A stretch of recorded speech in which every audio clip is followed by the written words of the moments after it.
เฮาทั้งหลายจังว่ามีบุญมันมาจากขันแล้วหนีจากนรกพ้นนรกพ้นเปรตพ้นอสุรกายพ้นสัตว์เดรัจฉานได้มาเป็นคนยกระดับจากคนมาเป็นมนุษย์มีศีลมีธรรมเข้าใจในเรื่องเล่าของชีวิตแก้วแหวนเงินทองเฮาก็หาอยู่ประกอบสัมมาอาชีพเลี้ยงปากเลี้ยงท้องเลี้ยงลูกเลี้ยงหลานอยู่2 มื้อ 3 มื้อที่เฮามาอยู่ในสวนธรรมเนี่ยขันไปค้าไปขายเด้มันสิได้จักบาทผู้บางคนได้เป็นพันผู้บางคนได้เป็นหมื่นแต่ญาติโยมคิดว่าเอาไว้ซะก่อนแก้วแหวนเงินทองก็มีค่าอยู่มีประโยชน์อยู่แต่มันบ่สู่บุญบ่สู่บุญบ่สู่กุศลบุญกุศลจะเฮ็ดให้เฮาดียิ่งขึ้นไปกว่านี้สูงขึ้นไปกว่านี้บุญเป็นที่เพิงปุญญานิปะละโลกัสสมิงปฏิทาหุนติปานินังเพราะเหตุว่าบุญนั้นเป็นที่พึ่งของสัตว์ทั้งหลายในโลกหน้าพร้อมทั้งโลกต่อไปเพิงได้ตั้งแต่วินาทีนี้ตั้งแต่วินาทีที่เฮ็ดบุญก็เอากายเอาวาจาเอาใจนี่เฮ็ดบาปก็เอากายวาจาใจนี่เฮ็ดบาปเฮ็ดให้เกิดความทุกข์เกิดความเดือดร้อนคันแม่นเฮ็ดบาปดูๆเฮ็ดบาปบ่อยๆเฮ็ดบาปหลายๆถึงในขณะที่เฮ็ดมันสิม่วนมันสิสะใจก็ตามแต่จากมื้อหนึ่งเวลาหนึ่งมันจะเดือดร้อนในข้าวที่มันลุ่มหลงมันก็บ่ย้านหยังดอกอย่างคนไปรักของเขาคนฆ่าเขาเนี่ยฆ่าสัตว์ลักทรัพย์ประพฤติผิดในกามล่วงเกินลูกหลานสามีภรรยาผู้อื่นนอกใจผัวเมียเจ้าของก็แล้วแต่ขี่ตัวใส่หลายป้ายสียุโยงให้แตกเหล่าสามัคคีตอนเฮ็ดตอนทำตอนกำลังมั่วเมาอยู่นี่ก็บ่ย้านหยังก็คิดว่ามันบ่มีผลแต่บัดฮอดเวลาหนึ่ง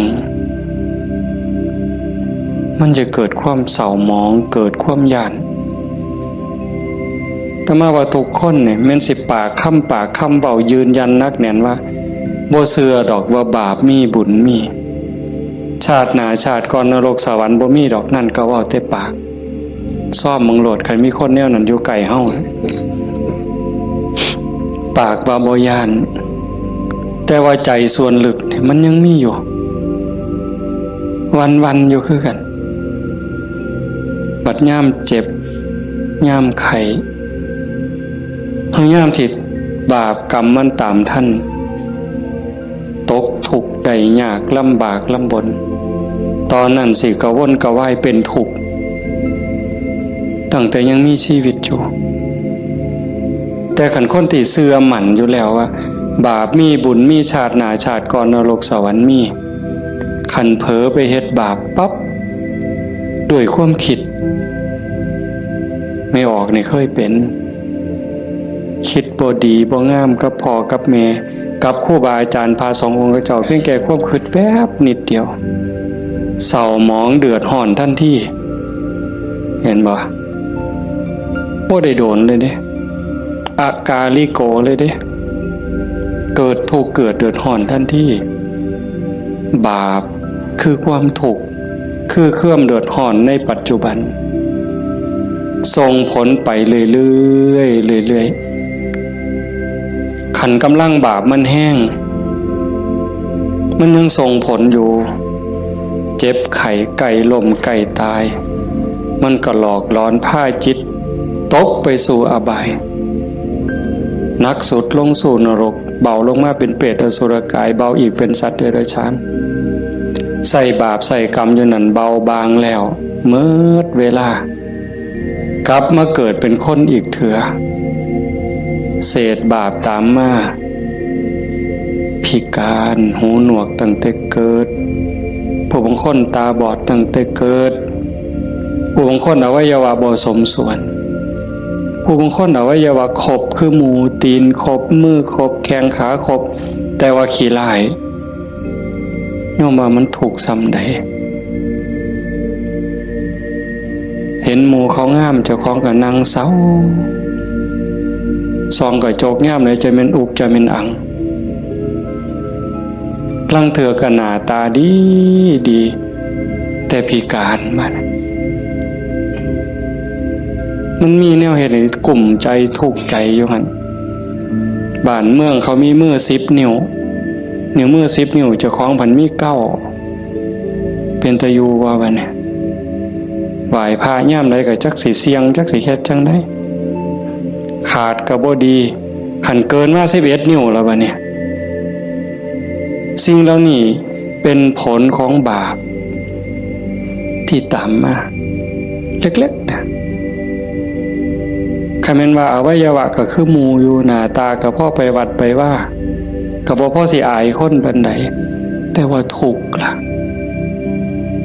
เฮ็ดเวียกปานไฟไหม้มือไหม้ตีนคำบ่ได้ยืนขึ้นบ่ได้อยู่แต่บ่พออยู่พอกินจักเถื่อเอาขันหาอีกแนวนึงดีละพ่ออยู่พ่อกินหน้าตาก็พ่อไปวัดไปว่าแต่ว่าได้ผัวขี่เหล่าเป็นจังได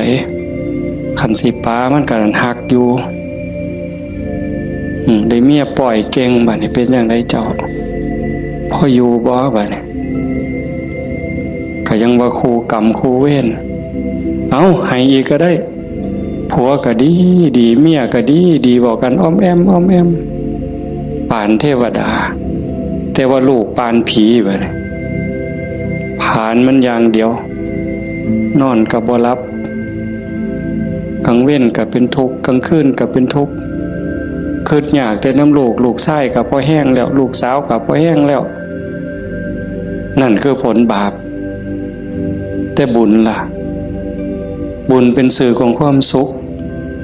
เป็นสื่อของความดีความงามนำมาซึ่งความเจริญในขณะที่เฮ็ดปั๊บเฮ็ดบาปก็เอากายวาจาใจเฮ็ดบุญก็เอากายเอาวาจาใจนี่เฮ็ดแต่ว่าบุญเฮ็ดแล้วมีความสุขบ่ต้องรอชาติหน้า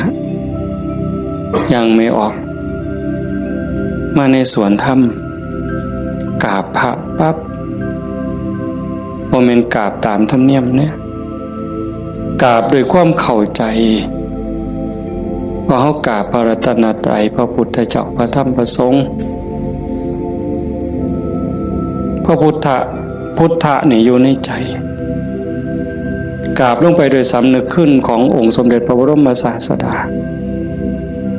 มันเกิดความอิ่มใจเกิดปีติสิสังเกตไม่ออกสังเกตเจ้าของอยู่ว่าเวลาเฮานั่งสมาธิเนี่ยคือภาคค่ำเนี่ยแหละภาคแรงเนี่ย5 โมงแรง6 โมงแรงนั่งสมาธินิ่งๆหอดเวลาทำวัดบัดคู่เข่าขึ้นกราบงามๆนิ่มนวลคือกราบไปบนหลังพระบาทของพระพุทธเจ้ากราบลงไปบนหลังตีนเอาภาษาเฮาเอาหน้าผากแตะลงไปบนหลังตีนของพระพุทธเจ้ากราบ3 เทื่อแล้วเงยขึ้นประนมมืออะระหังสัมมาสัมพุทโธภะคะวาพระผู้มีพระภาคเจ้าเป็นพระอ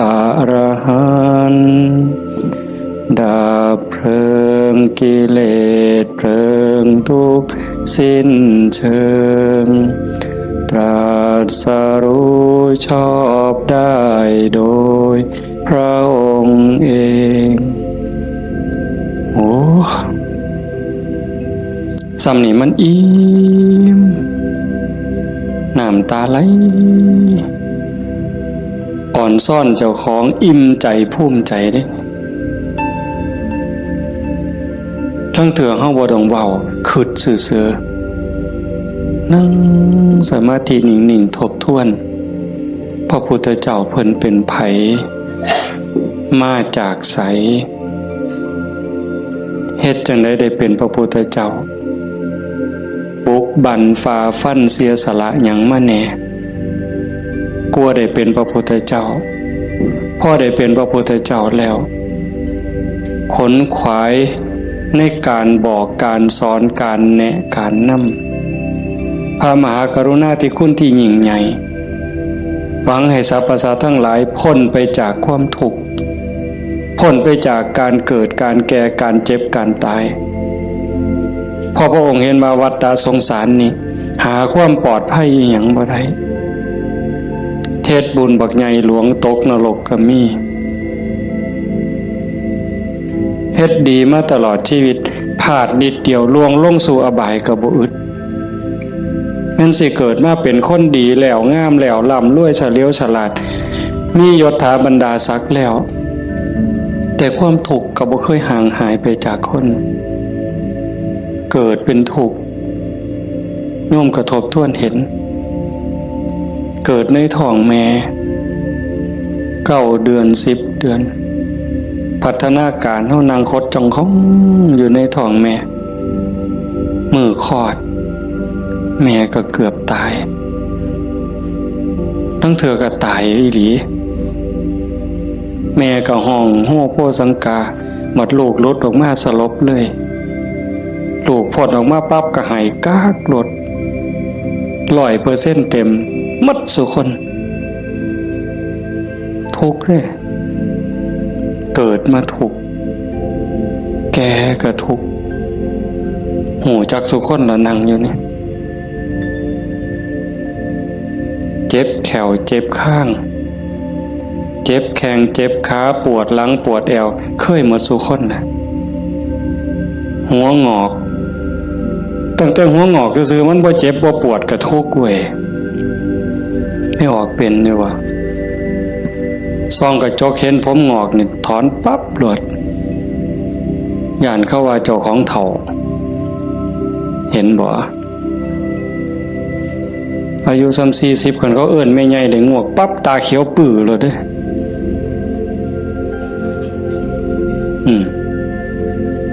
แต่คันอายุ60เขาเอิ้นน่าสาวอายุปานใดล่ะ60โอ้ว่าแต่แม่น45หนูกินฮอดข้าวเลยเป็นบ้าเด้นี่ดีใจอ่ะเห็นบ่เฒ่าก็เป็นทุกข์เจ็บก็เป็นทุกข์ตายล่ะคนตายตอนมันตายแล้วมันบ่ทุกข์ดอกร่างกายหั่นแต่ว่าความรู้สึกนึกคิดน่ะมันห่างย่านตอนบ่ทันตายเนี่ยมันย่านนะเป็นหยังจังย่านหันคำถามแนวนี้เป็นหยังจังย่านตาย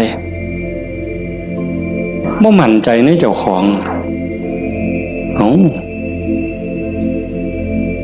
ที่จริงกันเฮาเฮ็ดบุญเฮ็ดกุศลสร้างคุณงามความดีไว้เพียงพอ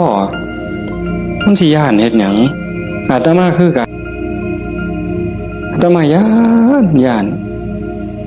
นตายไม่ออกยังย่านตายอาตมาย่านอาตมาตกนรกนี่หม่องมันแม่นอีหลีบัดนี้คันว่าตายปั๊บอาตมาจะไปเกิดเป็นเทวดา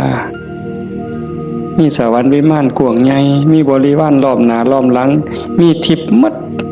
ทั้งสิไปเกิดเป็นพรหมจังสิไปย่านเฮ็ดหยังบัดนี้ภาษาเฮาสิหนีจากบัวข้วยนอนจะขี้ตมจะขี้งัวขี้ข้วยไปขึ้นปราสาทมีเครื่องย้อมเครื่องท่ามีความหอมเต็มสะดวกสบายเฮาก็บ่ได้ย่านแต่นี่มันสิตกลงไปหลายกว่าเก่าเนี่ยมันก็เลยย่านแม่นคือบ่อาตมาบ่ฮู้ดอกโยมก็คิดเอาเองว่าโยมย่านคืออาตมาบ่ ตายมันทุกข์ตั้งเถื่อก่อนตายเนี่ยญาติโยมนี่คนประพฤติปฏิบัติธรรมไปร่วมงานศพดูๆไปเยี่ยมคนป่วยบ่อยๆนี่ได้น้อมธรรมเข้ามาใส่ตนซ้ำใดเห็นคนเจ็บคนป่วยทรมานโอ้ยบัดหอดข้าวเจ้าของสิเป็นจังไดเนาะคือดูพอพระพุทธเจ้าเพิ่นบอกว่าโอปนญิโกควรน้อมเข้ามาใส่ต้นเลือกได้อยู่บ่ล่ะโยมโอ้ยผู้ขาสิเลือกเอาตายด้วยโรคอันนี้ดอกสิเอาไหลตายดอกเอาง่ายที่สุดเลยได้นี่เอาวะกินข้าวอิ่มๆกับลูกกับผัวกับเมียแล้วนอนหลับแล้วตายไปเลยนี่ง่ายที่สุดเลยเอาวะยังบ่ทันหันเอาอยู่เด้นี่ขนาดพิธีที่ดีที่สุด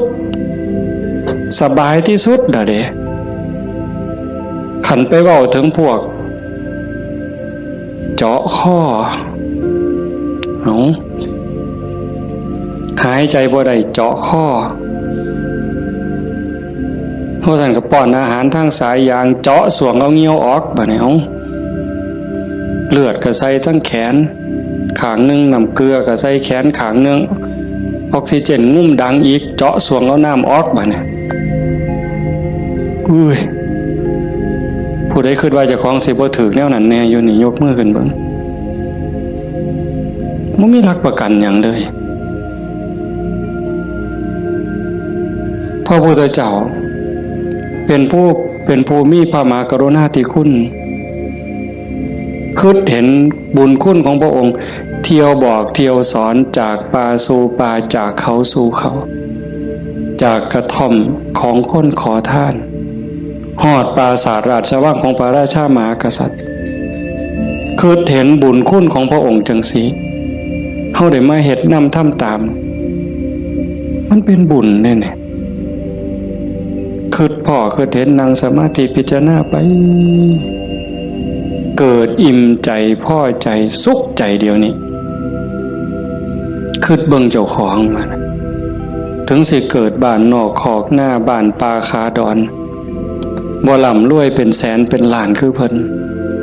แต่ว่าเฮามีวัดมีครูบาอาจารย์มีพี่มีน้องที่รักศีลรักธรรมเฮามีสัมมาทิฏฐิมีความเห็นถูกเห็นตรงตามคำสอนพระพุทธเจ้าอย่างน้อยๆนี่เชื่อว่าบาปมีบุญมีชาติหน้าชาติก่อนนรกสวรรค์มีเฮ็ดดีก็ย่อมได้รับผลดีเฮ็ดชั่วก็ย่อมได้รับผลชั่วพระพุทธศาสนาสอนเรื่องเหตุเรื่องปัจจัยเพราะสิ่งนี้มีสิ่งนี้จึงมีวานพืชจังไดก็ได้ผลจังซั่นผ่อนซ่อนเจ้าของภูมิใจในเจ้าของแม่นสิเกิดบ้านนอกคอกหน้าทุกข์ยากปากมองบ่ร่ำบ่รวยบ่สวยบ่งามแต่เฮามีโอกาสได้เข้าวัดได้มีโอกาสปฏิบัติธรรมเป็นผู้บ่ประมาทได้ยินเสียงปากเสียงเว้าของครูบาอาจารย์น้อมนำลงสู่การประพฤติปฏิบัติซ้ำนี่เฮากับพ่อแห้งอ่ะเนี่ยโยมเป็นบุญล่ะเด้นี่เกิดปีติเกิดความอิ่มใจแล้วก็ตั้งตนในความบ่ประมาทอีกอันนี้หมายถึงบุญเฮ็ดปั๊บก็เกิดความสุขใจอิ่มใจปั๊บขันเฮ็ดเรื่อยๆเฮ็ดบ่อยๆเฮ็ดดูจิตนึกตั้งแต่ถึงคุณงามความดีบัดเจ็บบัดป่วยบัดไข้บัดหนาวบัดสิลมสิตายนิมิตที่มันดีมันงามนำพาดวงจิตดับปุ๊บไปสู่สุคติขันมันเฮ็ดดูอันนี้หมายถึงดีเด้ให้ท่านรักษาศีลเจริญภาวนาเลี้ยงพ่อเลี้ยงแม่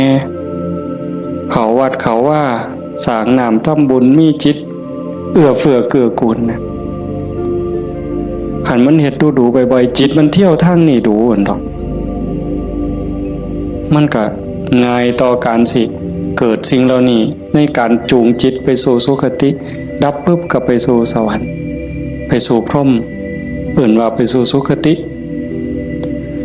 ใส่บุญใส่กุศล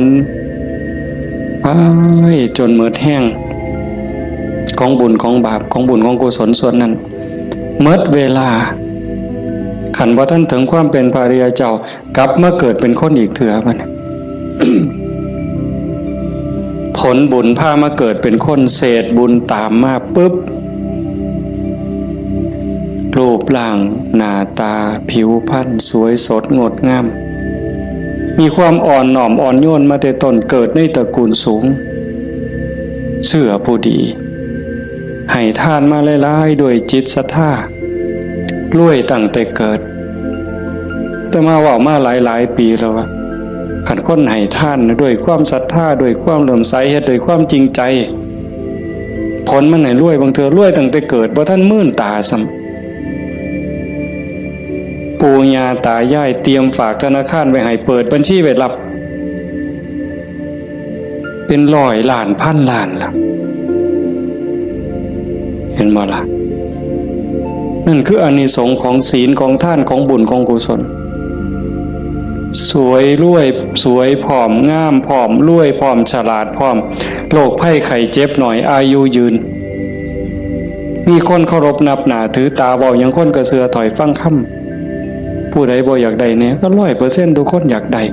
แต่ว่าอยากซื่อๆมันบ่ได้แบบนั้นต้องเฮ็ดต้องสร้างเหตุปัจจัยแต่ว่าคนไทยในปัจจุบันเนี่ย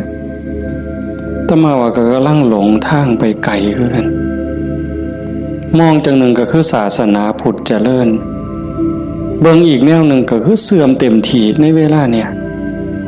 นี่คือชุมนุมชนของเฮาเนี่ยกลุ่มเฮาเนี่ยคือเจริญอยู่แต่ว่าอีกกลุ่มหนึ่งมันอาศัยพุทธศาสนาติดยี่ห้อพุทธศาสนาแต่ว่าเนื้อในแกะกล่องเปิดขวดกินเข้าไปมันบ่แม่นบ่อยากเว้าหลายปานใดดอกเรื่องหมู่นี้แต่มันเถือกับเป็นตะเว้าอ่อนวอนบวงสรวงพิธีกรรมเนี่ยมันออกนอกทางมัดนิยมคันมันสิง่ายปานนี้พระพุทธเจ้าสิมานั่งเฮ็ดหยังสิสอนเฮาให้ฝึกให้ฝนให้เพียรเฮ็ดหยังครูบาอาจารย์หลวงปู่หมั่นหลวงปู่ชาเอาชีวิตเกือบบ่รอดก็สั่นก็ครึ่งฝ่ายแล้วก็มาผูกหัวเจ้าของก็สวดซะทีล่ะอิติปิโส1,800,000ก็ได้ตัวให้มันหอเวินกิเลสคูโคบเอาโลดติล่ะมันแม่นบ่ล่ะกระแสนี่กำลังแห้งไม่ออก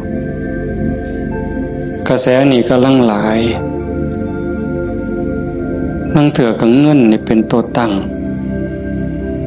บ่ได้ตั้งใจดอกแต่ขี่รถมาได้ยินไหมเปิดวิทยุฟังแถวนี่ล่ะวิทยุแถวนี่ล่ะหมดน้ำกันนี่ล่ะเนาะพอมันได้เงินหลายบางมื้อวันที่2บ่อาจจะมาไปเทศงานนึงเทศจบคนกำลังลังมาอันนี้มือสาวมือรุ่นก็เลยถามประธานงานเขาก็บ่ฮู้ดอกว่าท่านเข้าใจว่ามันเป็นแนวใดนะถามว่าเป็นจังได๋งานเรียบร้อยดีอยู่บ่ว่าซั่นเรียบร้อยอยู่ข้าน้อยเพิ่นว่าอุ้ยได้เงิน800,000กว่าเพิ่นว่าสาธุว่ะงานขึ้นเดียวง่ายแจกไม่หีบกันหมดขึ้นเนี่ยอยากคอหมดไว้ก็ออกแบ่งใหญ่ๆถ้ามาเสือว่าพระพุทธเจ้าบ่สอนแล้วก็บ่ได้พาเฮ็ดแนวนั้นแต่แนวจังซี่นี่ไม่ออกบ่ออกนอกจากเป็นบุญเป็นกุศลเด้เฮามาเฮ็ดในมื้อนี้เวลานี้เด้นอกจากมาสร้างบุญแล้วมาหาที่เพิงสำหรับดวงจิตดวงวิญญาณเจ้าของแล้วชีวิตมันมีกายกับใจอย่างว่าร่างกายประกอบด้วยดินน้ำลมไฟเหมือนเวลามันก็แตกสลายดินขึ้นดินน้ำขึ้นน้ำลมขึ้นลมไฟขึ้นไฟแต่กระแสจิตกระแสใจกระแสวิญญาณเดินทางต่อหอบบุญหอบบาปไปขันดวงจิตดวงใจดวงใดได้รับการพัฒนานอกจากบุญแล้วพัฒนาคือมันเหตุให้เกิดให้มียกระดับเจ้าของสูงขึ้น สูงขึ้นจากอำนาจการบีบคั้นกดขี่ข่มเหงของกิเลสคือความโลภความโกรธความหลงจิตดวงนั้นเบายิ่งเบายิ่งละเอียดยิ่งสูงใกล้พระพุทธเจ้าไปเรื่อยๆเรื่อยๆเรื่อยๆขันใจต่ำก็หมายความว่ากิเลสถมมันหลายใจสูงกิเลสติดหน่อยขันสูงที่สุดกิเลสเกาะบ่ได้ก็เป็นอิสระจากกิเลสไปเข้ามาเดินจงกรมมานั่งสมาธิสวดมนต์ฟังเทศน์ฟังธรรมก็เพื่อสิซักฟอกจิตใจเจ้าของ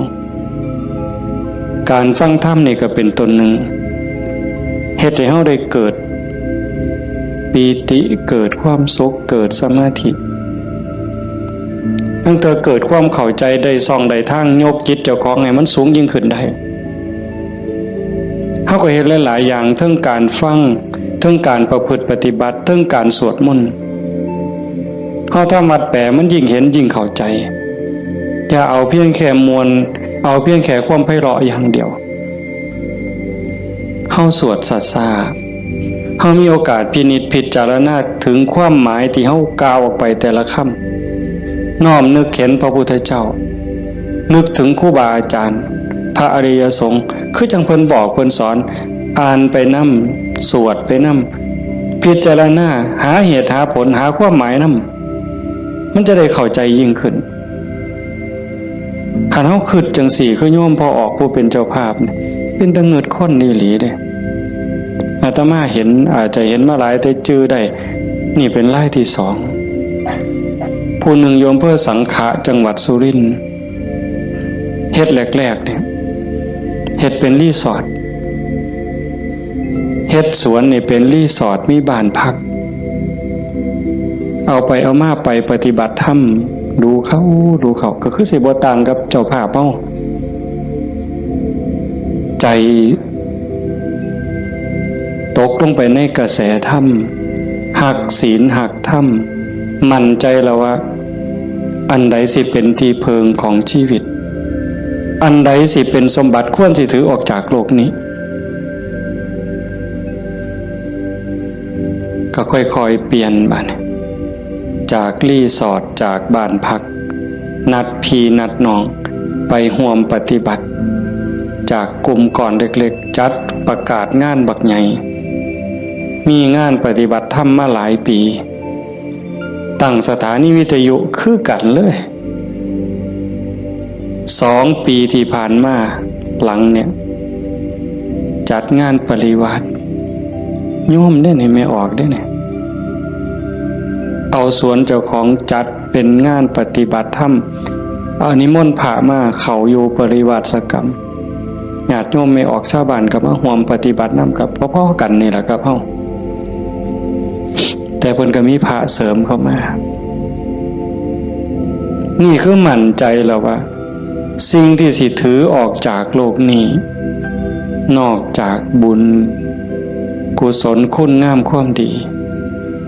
ยังมีโอกาสได้คัดเกลาจิตใจยกระดับจิตวิญญาณเจ้าของให้สูงขึ้นให้มันสูงขึ้นจากอำนาจของความโลภความโกรธความหลงความอิจฉาริษยาอาฆาตพยาบาทจองเว้นหน่อยเนื้อต่ำใจบุญยังบ่ท่านปลอดภัยปานใดเลยดีอยู่แต่บ่ท่านปลอดภัย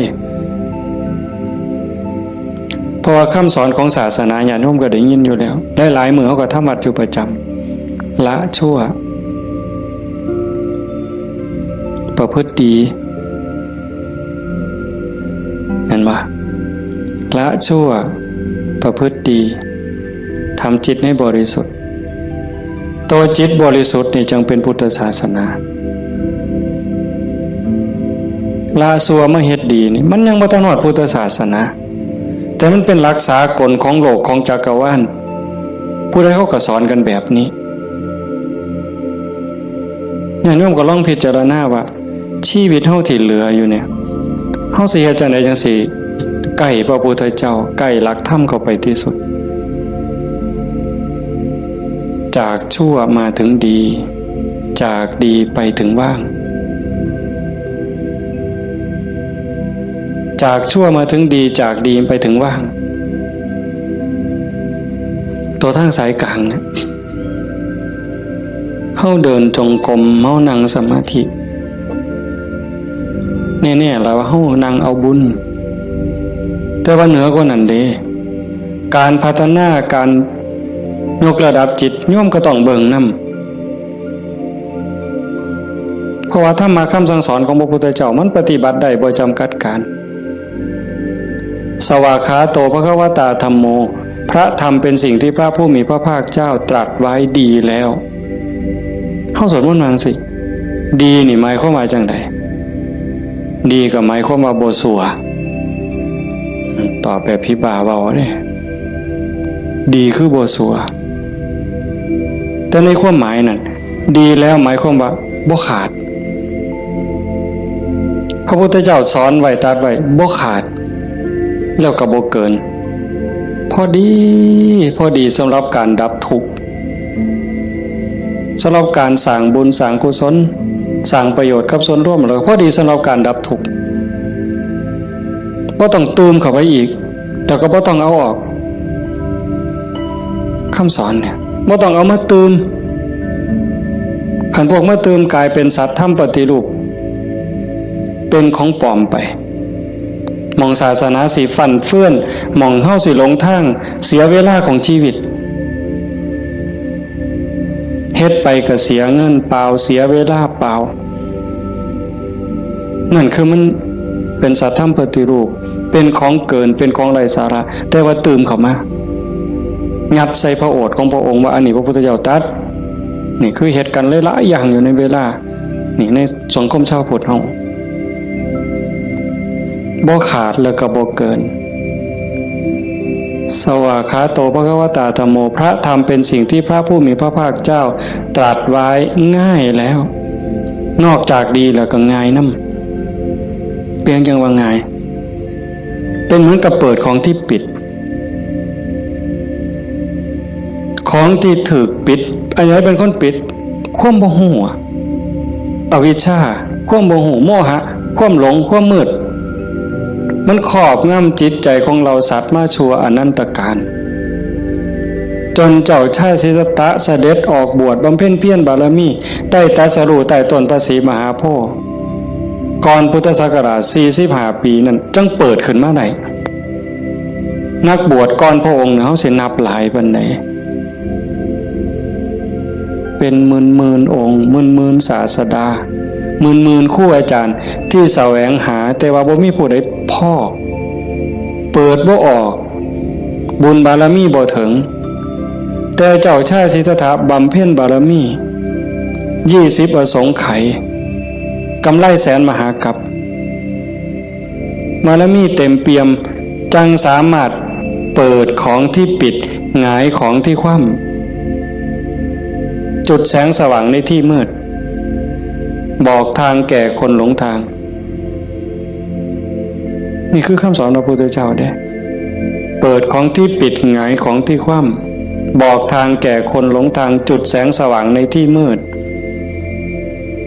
ก็จังว่าตรัสไว้ง่ายแล้วทำอันมีส่วนขี้ริ้วพระองค์เฉือนออกหมดสิ้นแล้วตัวใดมันเฟือมันฝุ่มเฟื่อยเป็นเรื่องไร้สาระเฮ็ดให้เสียเวลาพระองค์ปาดออกเฉือนออกหมด คือกันครับ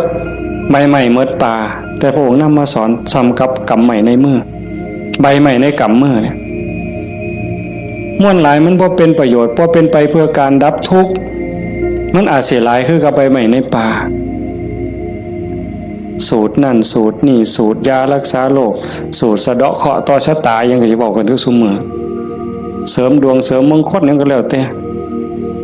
วิชาที่มันบ่เป็นไปตรงไปเพื่อความดับทุกข์พระองค์บ่เอามาสอนเฉือนออกบ่เอามาเว้าถือเป็นเรื่องไร้สาระเป็นหยังจังเอาแต่สิ่งที่มันเป็นประโยชน์ล้วนๆเอาแต่แก่นเพราะว่าวันเวลาของชีวิตเฮาบ่พอโยมชีวิตหนึ่งๆเฮาบ่พอสำหรับการจะปลดเปลื้องกิเลสออกจากใจเป็นเรื่องรีบด่วนวันเวลาของชีวิตเฮามันบ่ถึง100 ปีจะคนเนี่ยเห็นบ่เบิ่งดีๆเด้ เฮาเกิดมาอยู่ในโลกนี่มันบ่เกิน100 ปีหลายคนอยู่นี่60แล้ว70แล้วอายุจน70หัวงอกแขวหักแล้วเนี่ยกิเลสลดลงหรือยังถามเจ้าของเบิ่งยังเครียดให้ลูกเขยบ่เครียดให้ลูกไผ่บ่ไปตักอาหารยามมื้อเช้านี่มันอยากได้หลายเกินจำเป็นบ่นั่งเถื่อตักไปก็อันนี้ก็สิเป็นตาแซ่บอันนี้ก็สิเป็นตาแซ่บตักไปตักมาแงกเบิ่งถาดโอ้มันสิกินหมดบ่พ่อละเพิ่นว่าย่างชีวิตโตเฮ็ดบักสมยังถอยกลับหลังมาอีกอยู่2 ก้าวกำปึ๊บอีกอยู่นี่คือเฮาพัฒนาบ่ทันไปเนี่ยตอนนี้อายุ70นี่เอาบักสมมาหน่วยนึงยังบ่พอยังเอาหน่วย2ไว้เสียงไว้ให้หลานอยู่มื้ออื่นมื้อเนี่ยเจ้าว่ามันของเล่นซั่นบ่กิเลสเนี่ยสิเอาชนะมันแนวใดหลายภพหลายชาติหลายแสนชาติล้านชาติมาแล้วที่เฮาแพ้มาตลอดแต่ว่าก็ใครแน่ชาตินี้ได้มาเป็นคนสู่ตอนในสนามนี่เวทีนี่ก็เป็นนักมวยนี่คือเวทีแก้มือแม่ว่านัดล้างตาก็เป็นการแก้มือกันเป็นกีฬาหยังก็ตามนี่เป็นไฟหนึ่งเป็นเกมหนึ่งที่เฮาสิเอาชนะมันแต่ตอนนี้จากยกแรกมาจนฮอดยก5นี่เฮาถึกมาสะบักสะบอมในนับ8ก็หลายรอบแล้วอีกบ่ถึงนาทีแล้วเด้มันสิหมดยก5นี่สิหวังน็อกอยู่ว่าเจ้าเฮาสิถึกศอกกลับเขามิดอ้อยซอยอีกยกนึงบ่จักนี่ต้องมึงเห็นเนี่ยจังว่าพระพุทธเจ้าเพิ่นเฉือนออกหมดสิ้นแล้วเอาแต่เรื่องทุกข์เรื่องดับทุกข์จะจ่อเข้ามาคันเอาว่าท่านเข้าใจซ้ำนั้นอ่านความรู้สึกเจ้าของมันเฮามาเดินจงกรมนั่งสมาธิซ้ายย่างเนาะขวาย่างเนาะสิย่างพุทโธก็แล้วแต่ย่างเฮ็ดหยังอาตมาอาจสิเว้าบ่ถูกเด้ญาติโยมอาจจะเข้าใจกว่าอาตมาก็เว้าไปตามบ่าซั่นเนาะย่างเพื่อฝึกสติเพื่อเพิ่มความถี่ของสติสัมปชัญญะสติคือความระลึกได้สัมปชัญญะคือความรู้ตัวฝึกบ่อยเฮาเผลอนี่เอาวันนี้เรื่องบุญน่ะมันของตายอยู่แล้วไม่ออกบ่ออกเรื่องบุญน่ะของตายเพียงแค่เฮาตั้งอกตั้งใจมีศรัทธามาเฮ็ดให้บุญของตายมันได้อยู่แล้วจากชั่วมาถึงดีจากดีมาถึงว่างจากบาปมาถึงบุญจากบุญไปถึงว่างเนี่ยบุญน่ะของตายเฮาเพียงแค่มีศรัทธามานี่มันมหาศาลน่ะบุญเป็นต้นหนุนแต่เฮาสิเอาดีกว่านั้นบ่คันเจ้าดีกว่านั้นทุกอย่างก้าวที่เฮาย่างซ้ายหูว่าซ้ายขวาหูว่าขวาคันสิเอาขวาพูดซ้ายโทก็ให้ฮู้อย่าให้จิตออกนอกปกติคนเฮานี่จิตมันสิส่งออกนอกย้อนไปอดีตบ้างมื้อวานมื้อก่อนปีกาย10 ปีก่อนยังเอามาคิดดีบ่ดีก็ให้คือเห็นแนวเป็นตะทุกข์หลายเศร้าหลายนอนให้คือเห็นตั้งแต่10 ปีก่อนพุ่นอันนี้ก็บ่แม่นคิดไปคิดมาเห็นตั้งแต่อดีตได้ตามใจเฮ็ดอันนั้นก็แม่นหมดแน่นหมดถูกใจเจ้าของหมดนอนหัวยุ่มอยู่อันนี้ก็บ้าบ่แม่นคันบ่อยู่กับอดีตบ่นี่พูดอนาคตมื้ออื่นมื้อนี้ผู้เขาหดบ่นอพุ่นย่านผู้เหี่ยวมึงได้ล่ะอีหล่าหลานน้อยมันสิคิดฮอดแม่ใหญ่มันบ่นอ ไปดอกเด้อันนั้นอันนี้มันสิได้เป็นจังซี่บ่เกิดความวิตกกังวลไปข้างหน้าอันนี้ก็บ่แม่นการประพฤติปฏิบัติพระพุทธเจ้าเพิ่นบอกให้อยู่ในปัจจุบันอดีตก็ละไปแล้วอนาคตก็ยังไม่มา ให้อยู่กับปัจจุบันที่เฮาพุทโธนี่คือเห็นปัจจุบันหายใจเข้าพุทนี่เห็นปัจจุบันโธออกนี่เห็นปัจจุบันนี่เมื่อมีสติอยู่กับปัจจุบันอันนี้เป็นเครื่องฝึกเป็นเครื่องมือในการฝึกจิตที่มันเคยวอกแวกไปอดีตแน่อนาคตแน่บ่นิ่งแน่เพราะเฮาจับไว้กับอารมณ์พระกรรมฐานผู้บางคนก็ท้องพองท้องยุบหนอพองหนอพุทโธคือลมหายใจซื่อๆเอามันมาจับไว้นี่จิตมันก็ค่อยนิ่งเข้ากันเฮาบ่ลดละความเพียรคันจะว่าถึงสติเป็นคือกับหัวสติเตสังนิวารนังสติเป็นเครื่องกั้นหยังกั้นกิเลสคือความเศร้าหมองคือความมืดความเศร้าหมองแห่งจิตแห่งใจบ่ให้มันมาท่วมทับจิตก็คือฝึกจังซี่คันสมมุติว่าสติเป็นเครื่องหัวเป็นหลักหัวมื้อนึงคือฮอดพุทโธเทื่อนึงขาดบ่เนี่ยเมื่อมือคือถอดพุทโธได้เทื่อนึง2เทื่อ10เทื่อ100เทื่อก็ยังว่าห่างคันมันเป็นลักหัวนี่ลมหอดสร้างคันสมมุติว่าเฮ็ดให้เฮ็ดหน้านี่บ่ว่าแต่งัวเขาสิมากินดอกกล้วยสิมากินดอกลมหอดสร้างหัวมันห่างเห็นมั้ยมื้อนี้เฮาฝึกดูๆมาเพียรปฏิบัตินี่ฝังหลักทีเขาแต่ก่อนมันห่างเป็น 2-3 เมตรสร้างเขาได้วันนี้ปักเขาไปกลางกึบเหลืออยู่เมตรครึ่งสร้างเขาบ่ล้มเนี่ยแต่ว่าคุ้ยเขาได้เด้ฝึกเขาไปอีกเพี้ยนไปอีกพยายามเขาไปอีกฟักกึบเขาไปอีกจากเมตรครึ่งเหลือ75เส้นจบคุ้ยเขาบ่ได้งัวเขาบ่ได้แต่ว่าหมูอาจสิเขาได้เด้ดุดมุนได้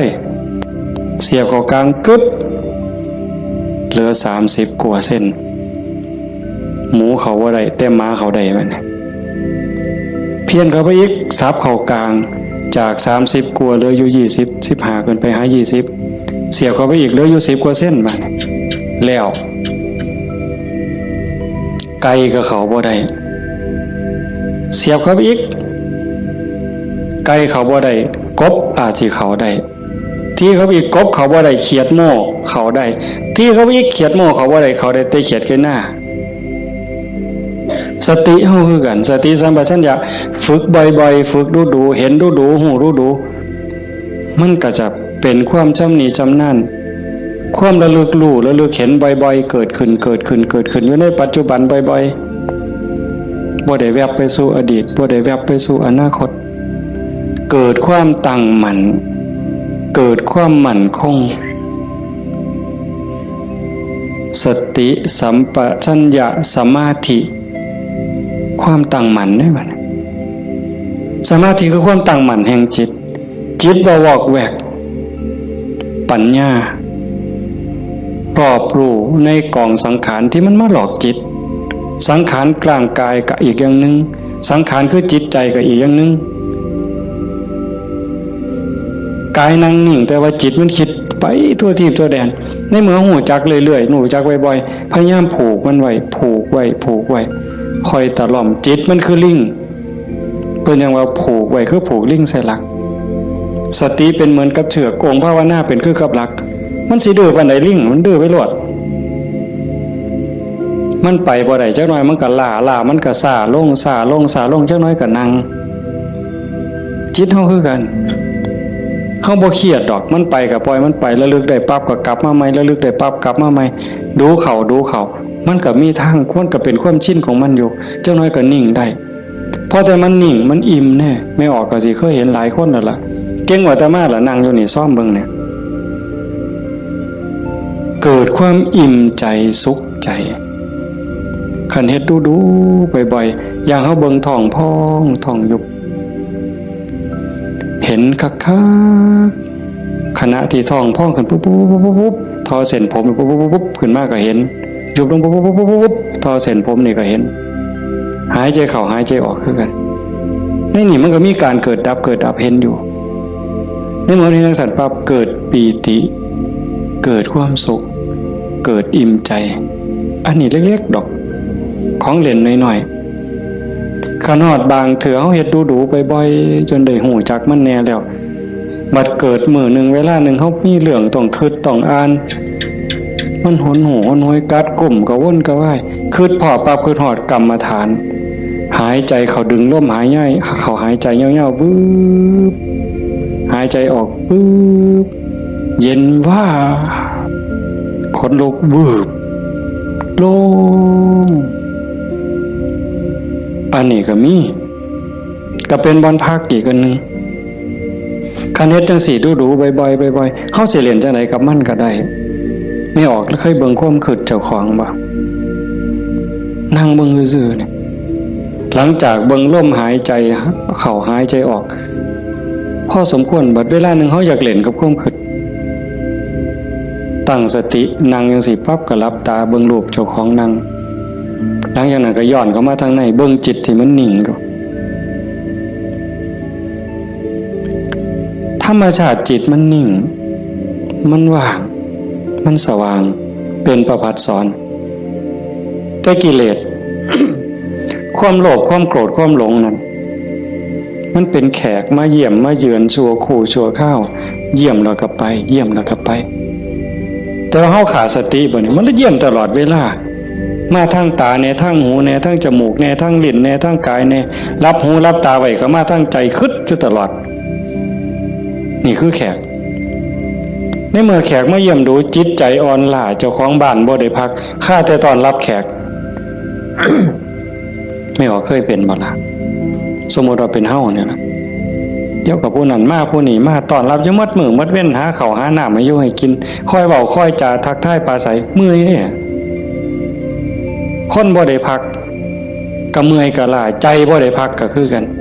เดี๋ยวก็โลภเดี๋ยวก็โกรธเดี๋ยวก็หลงเดี๋ยวก็ฮักเดี๋ยวก็ซังเดี๋ยวก็ย่านอยู่หั่นแต่คันเฮาได้เฮ็ดสมาธิได้ภาวนาจิตมันได้พักเป็นพักเกิดความหนักแน่น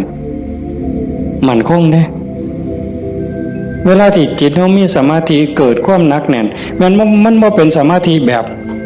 ที่เฮาเว้าถึงกันจนว่านิ่งสว่างดับไปเป็นชั่วโมง2ชั่วโมงเป็นมื้อเป็นเว้นก็สร้างเพียงแค่เฮาเห็นลมเข้าลมออกเนี่ยคือเห็นพุทโธติดต่อกันจัก5นาที10นาทีมันมีแห้งเด้ไม่ออกหลายคนเป็นอยู่มั้งเห็นพุทโธลมเข้าก็พูดลมออกก็โทต่อกันจัก5นาที10นาทีนี่มันเกิดความมั่นคงในใจใครแม่นกกเสานี่ก็ซ้ำเสาปูนแล้วอยู่บ่ติงเด้จิตใจบ่หวั่นไหวนักแน่นมั่นคงโยกบ่ได้เห็นบ่แต่ขันไปกว่านั้นบัดน่ะอ่านเบิ่งความคิดปั๊บหูปั๊บคิดปั๊บหูปั๊บคิดปั๊บหูปั๊บเฮานั่งจังซี่คือกันไม่ออกคันสมมุติว่าเฮาพุทโธแล้วมันมักคิดเอาแนวใหม่มึงคิดกูสิเบิ่งบัดนี้บ่พุทโธแล้วเศร้าพุทโธคิดปั๊บหูปั๊บคิดปั๊บหูปั๊บบ่คิดต่อมันเด้บ่คิดซอยมันหูมันซื่อๆมันเศร้าเด้หูปั๊บมันเศร้าเลยเด้มันอยากอายซ้ำกับลูกกับหลานสิไปลักกินของเนี่ยเสียงตาหน่อยเบิ่งหดมือปั๊บโลดเด้เป็นแนวนั้นเบิ่งความคิดอันนี้ก็ตัวหนึ่งเอาไปเอามาหูขบวนการกันแรกๆตั้งเถอะมันคิดไปแล้วสมมุติคือเขียนหนังสือนี่บออานอบานไม่โทบ้านบออัวบัวหออามองามฮอดพุ่นจังคิดออกฮอดม่อมาแล้วโอ้ยคิดไปหยังฮอดพุ่นตั้งสติไหมมันเขียนไหมมันอาจสิฮอดงออาบ่ทันได้ม่อมาฮอดสระปั๊บหูปั๊บคันหูรู้มันสิสั่นเข่าได้บัดแต่คันแรกๆปั๊บมันฮอดงออามองามบ้านบัวงามมันเฮาตั้งสติดีๆเอาก่อนมันมาฮอดม่อมาเนี่ยมันว่าหยังก่อนสระอาก่อนสระอาเด้งองูก่อนงองูเด้ว่าแหวนก่อนว่าแหวนมหานากาศก่อนมหานากาศบ่ใบไม้ไล่ถอยกลับมา มาลุ้นไปอีกสั่นเข่าสั่นเข่าสั่นเข่าสั่นเข่าสั่นเข่าคิดปั๊บหูปั๊บคิดปั๊บหูปั๊บการปรุงแต่งของจิตของสังขารมันไปบ่ได้ไกลเพราะหูมันอยู่จอบมันอยู่จากไปหอดบ้านบัวงามมันต้องบัดสุดท้ายมันหอดเพียงแค่บออาเพราะท่านไม่โทษสั่นเข้ามาหอดบอใบใหม่มัดโต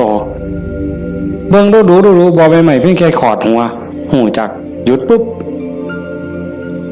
เป็นได้แนวไหนก็เป็นนะตรงมันว่างตรงมันนิ่งตรงนี้กิเลสบ่มานั่นคือจิตเดิมๆสะอาดบริสุทธิ์บ่พาเจ้าของถูกเข้าใจได้เลยว่าคำสอนของพระพุทธศาสนาสูงสุดเพื่อบ่ทุกข์คำสอนของพระพุทธเจ้าทั้งหมดเป็นไปเพื่อดับทุกข์เป็นไปเพื่อพ้นทุกข์จังว่าความว่างจากความยึดมั่นในความเป็นตัวเป็นตนในสิ่งที่ใดที่มีที่เป็น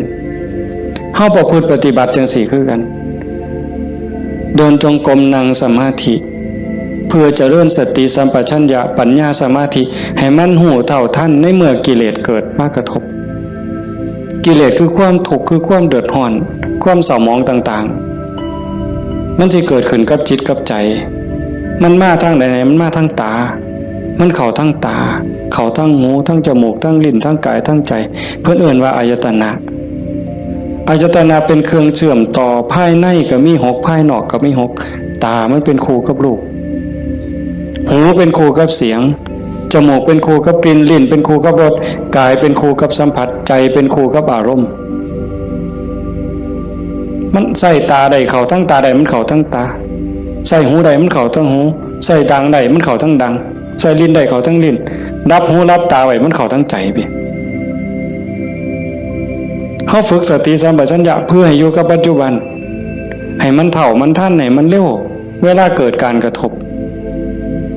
ตาเห็นรูปปั๊บตาบอดมันต้องเห็นตาบอดมันต้องเห็นเป็นเรื่องธรรมดา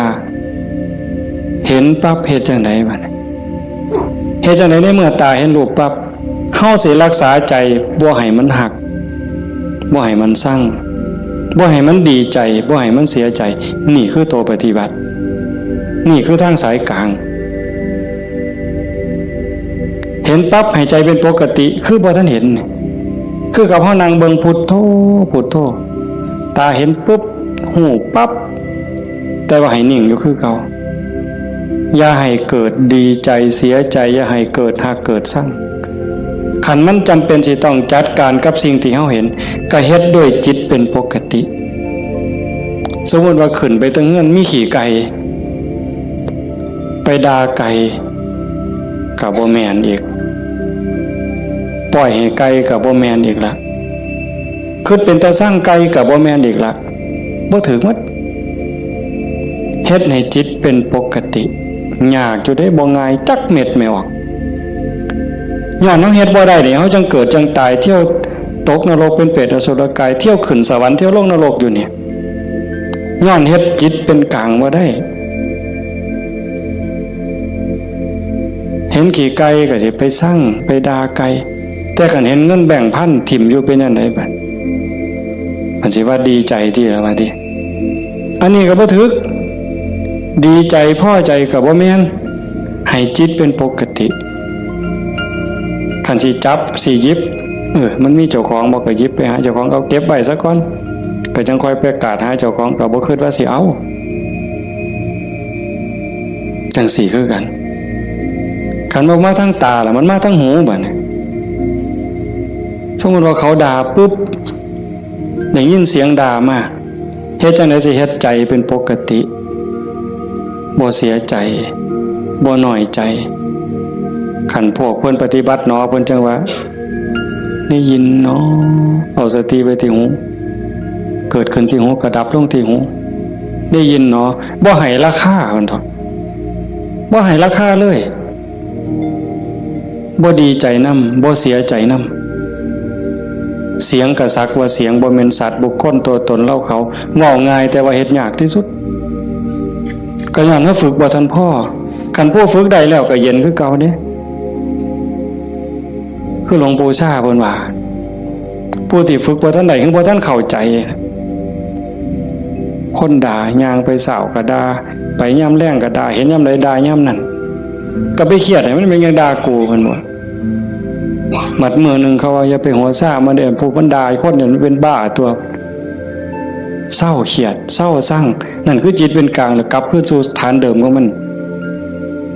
คันเขาให้เขาด่าเขาจมให้เฮาบ่ฮู้ท่านว่างจิตบ่เป็นก็ไปเครียดไปขมหาทางตอบแทนสิเอาขึ้น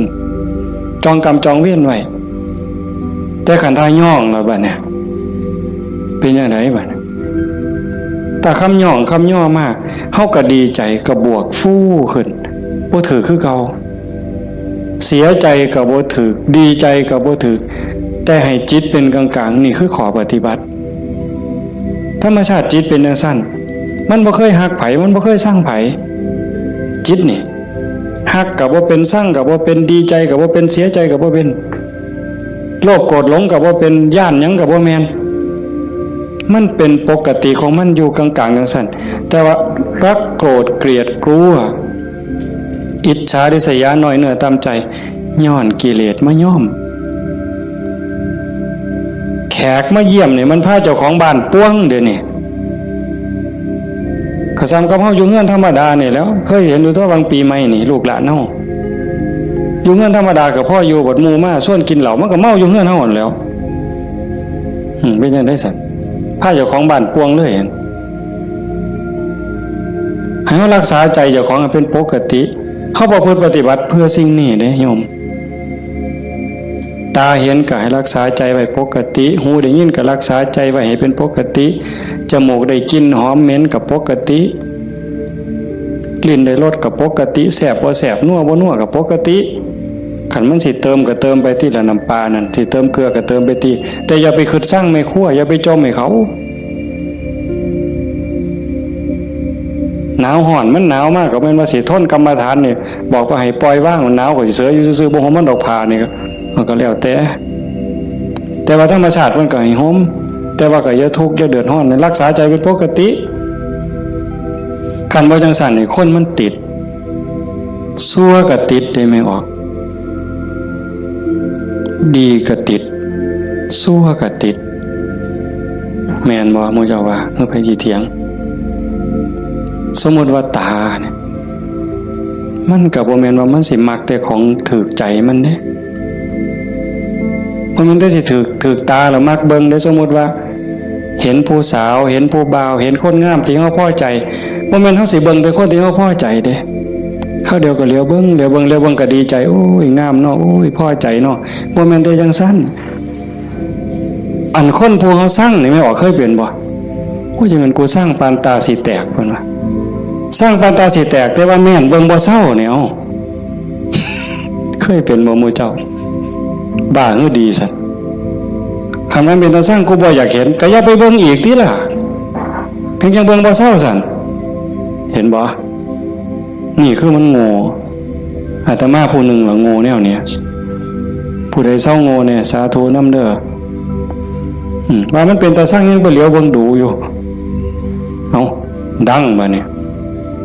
ทั้งจมูกเนี่ยกับมันเราคนมักหอมติดหอมอย่างเดียวได้ไม่ออกผู้เจ้าเป็นบ่ติดเหม็นแม่ปลาแดกแม่ปลาแดกเหม็นนี่ฮะว่าปลาแดกหอมเนี่ยตำบักฮวงคือสิแซ่บเพิ่นว่านักเข้าไปกว่านั้นเล็บตีนสักโอ้ยบ้าคือดีกิ่มเล็บตีนสักออกมาเหม็นๆแทนที่สิทิ่มนะดมเว้ยดมเท่านึงก็บ่ว่าเด้ดมเท่าสองอ่ะบ่แล้วแงกหน้าแงกหลังมีผู้เห็นกูบ่เนาะเพิ่นว่าลี่ดมเด้นั่นเมืองอุบลเป็นเลยวะแล้วจะเป็นแต่ศรีสะเกษเอาไว้โอ้ยแทนที่สิเอาถิ่มเนาะแต่มาว่าแงกหน้าแงกหลังเทื่อที่3ที่4บ่มีคนเห็นดมอีกสักเทื่อก่อนจังถิ่มนั่นใส่ว่ามาของหอม ว่างจิตเป็นกลางบ่ได้นี่สติปัญญามันบ่พอเห็นบ่อย่าว่าแต่แสบบ่แสบเลยนัวบ่นัวเลยสัมผัสคือกันเย็นห่อนอ่อนแข็งใจคือกันเนี่ยมันบ่ดีคิดแล้วเฮ็ดเจ้าของเป็นทุกข์คือพ่อเฮ็ดเจ้าของห้องไห้น้ำตาลังน้ำตาไหลก็ยังมีโอกาสนอนมือกายหน้าผากคิดฮอดแล้วก็น้ำตาไหลสะอื้นอยู่ผู้เดียวบ้าคักๆในเด็กคนเนี่ยคันเนี่ยมันถูกใจเจ้าของก็นอนคิดเห็นแล้วก็หัวยุ่มอยู่ผู้เดียวพลิกไปพลิกมาจนเก็บไปฝันแล้วเว้ยนี่คือจิตมันฝึกบ่ทันใดไม่ออกพอออกเพิ่นพาเฮาเฮ็ดงานปฏิบัติธรรมเสียเวลาย่อมสละสถานที่เงินทองพร้อมเพื่อเอาบุญให้เจ้าของส่วนหนึ่งแล้วก็เพื่อยกระดับจิตใจเจ้าของส่วนหนึ่งแล้วก็เห็นว่าทุกคนคือพี่คือน้องเปื้อนร่วมทุกข์เกิดแก่เจ็บตายทุกคนเคยเป็นพี่เป็นน้องเป็นญาติสายโลหิตเป็นสามีภรรยากันมานับภพนับชาติบ่ถ้วนชาตินี้ชีวิตนี้ได้เข้าใจในหลักธรรมคำสอนของพระพุทธองค์กหวังให้เกิดประโยชน์สูงสุดส่วนหนึ่งเราก็ฉลาดบักคักถ้ามาเสือสู่คนที่นั่งอยู่นี่แบ่งบุญเล่าเด้เรากินเปอร์เซ็นต์หมู่เจ้าได้เนี่ย เป็นพ่อค้าสำนะหัวพ่อค้ายังมีอยู่นี่แม่แต่เฮ็ดบุญเด้ถ้าเบิ่งมื้ออื่นทราบบัดสิมื้อเนี่ยบัดสิมื้อนี่จ้ะโอ้ยอนุโมทนาสาธุเด้อนำพ่อใหญ่เด้อพ่อใหญ่ก็สาธุเอาหมดให้เจ้าได้บุญหลายๆจะแม่นอ่อนซ่อนเจ้าเห็นบ่เปอร์เซ็นต์ที่เราได้นำหมู่เจ้าเนี่ยจิตเราก็สะอาดขึ้นยิ่งเข้าใจในการประพฤติปฏิบัติหวังยกจิตยกใจพลังบุญตรงนี้เฮ็ดให้จิตเราสูงขึ้นมีกำลังใจขึ้นมีความเพียรพยายามมากขึ้นจิตโล่งโปร่งเบามากขึ้นพลังบุญมันส่งนี่คนฉลาดก็เฮ็ดแนวนี้หันคนบ่ฉลาดเด้มีที่มีสวนจังซี่สถานที่ดีๆจังซี่ชวนหมู่มากินเหล้านี่กระท่อมงามๆมันสินั่งกินเหล้าเบิ่งแสงเดือนแสงดาวจังมันสิอ่อนซ่อนคักแล้วไปอีกคนละแนวแต่คนมีปัญญาเฮ็ดอีกแบบว่าการประพฤติปฏิบัติเป้าหมายสูงสุดก็คือขนกิเลสออกจากใจความโลภความโกรธความหลงความหักความสั่งความเกลียดความกลัวอิจฉาริษยาอาฆาตพยาบาทจองเว้นหน่อยเนื้อตำใจ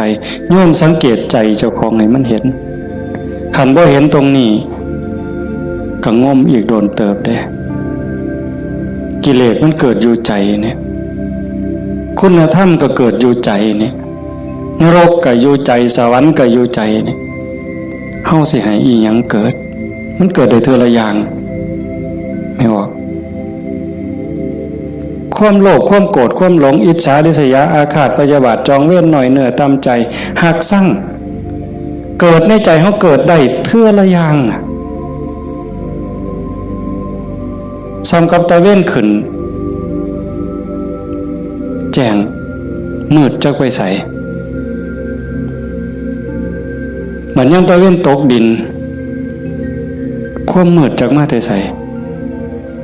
ความแจ้งจักไปใสย่ำเฮาดีใจนี่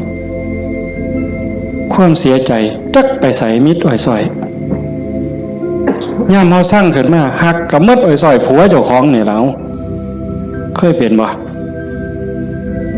ผัวเจ้าของเมียเจ้าของนี่ฮักปานสิกลืนกินแพงกับแพงแต่บัดย่ำสร้างมาแล้วบ่โธ่หักจักไปใส่จนขากันตายแล้วเว้ยเห็นบ่อยู่น้ำกันจังสิบัดเป็นตาหักเกินมากกับเป็นตาหักบัดเป็นตาสร้างกับเป็นตาสร้างจังว่าใจเฮามันได้เกิดขึ้นได้เทื่อละอย่างแล้วเฮาใส่อีหยังเกิดขึ้นกับใจเฮาบัดผู้มีธรรมก็อยากให้ความดีเกิดความดีใจความภูมิใจจิตที่มีเมตตาต่อกันหวังดีต่อกันอนุโมทนายินดีนำในเมื่อผู้อื่นเขาได้ดียามเมื่อคนอื่นเขาทุกข์ยากลำบากซอยเหลือบ่ได้ก็ให้มีอุเบกขา ให้ถือว่าเป็นกรรมของสัตว์พ่อซอยเรือได้ก็ซอยเรือขันเฮาจอบเบิ่งจังซี่ใจเฮามีอีหยังเกิดขึ้นปั๊บก็ฮู้จักคืออาตมาบอกตอนกลางๆนั่นว่าคิดปั๊บฮู้ปั๊บคิดปั๊บฮู้ปั๊บอันคือเฮ็ดให้มันว่างแต่ขันเฮาจอบเบิ่งมันมีอีหยังเกิดขึ้นก็ฮู้คันมันเป็นเรื่องบ่ดีบ่งามก็บ่ทรงบ่บวกบ่ทรงมันต่อบ่ร่วมคิดกับมันบ่ร่วมขบวนการกับมันเฮาจะเห็นซ่อมเบิ่งกันจะฮู้ว่าเจ้าของเป็นคนแนวใดก็จอบเบิ่งใจเจ้าของนี่เป็นคนขี้อิจฉาบ่เป็นคนขี้โลภบ่เป็นคนขี้โกรธบ่เป็นคนขี้น้อยใจบ่ญาติโยมต้องซ่อมเจ้าของเด้อบัดนี้ผู้เฮ็ดมาแล้วก็สาธุผู้บ่ทันเคยเฮ็ดก็ลองสังเกตเวลามันบ่พอโยมประเด็นสุดท้ายสิเว้านำเนี่ยเวลาของชีวิตเฮาเหลือน้อยผู้บางคนเข้าวัดมา10 ปี20 ปี30 ปี40 ปีผู้บางคนหลายกว่านั้นลองเบิ่งมันเทียบเบิ่งวันเวลาที่เฮาเข้าวัดเข้าว่าปฏิบัตินำครูบาอาจารย์นับเงินทำบุญกันหลายแสนลองเบิ่งเนี่ยนับเงินที่เฮาบริจาคทำบุญหน่อยแน่หลายแน่นี่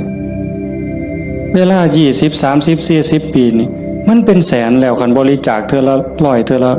20เนี่ยเข้าหมดจักเหล้าตั้งแต่ใส่บาตรตั้งแต่ไปจังหันจังเพ่นเข้าเฮาหมดจักเหล้าเอาผ้าเอาสาดเอาหมอนถวายวัดหมดไปหลายปานใด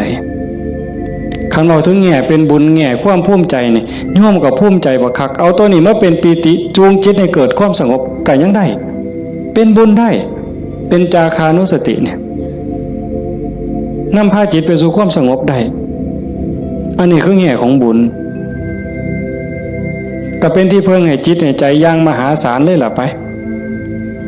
แต่คันว่าถึงแง่ของการพัฒนาเป้าหมายของพุทธศาสนาในขณะที่เสียเงินไปหลายแสนแล้วหมดเงินไปหลายแสนแล้วหมดเข้าไปหลายเหล่าแล้วยกใจขึ้นบ่ใจเฮายกขึ้นได้ส่ำใดความโลภลดลงจักหน่อยบ่ความโกรธลดลงจักหน่อยบ่ความแข็งดีแข็งเด่นลดลงจักหน่อยบ่หือไปวัด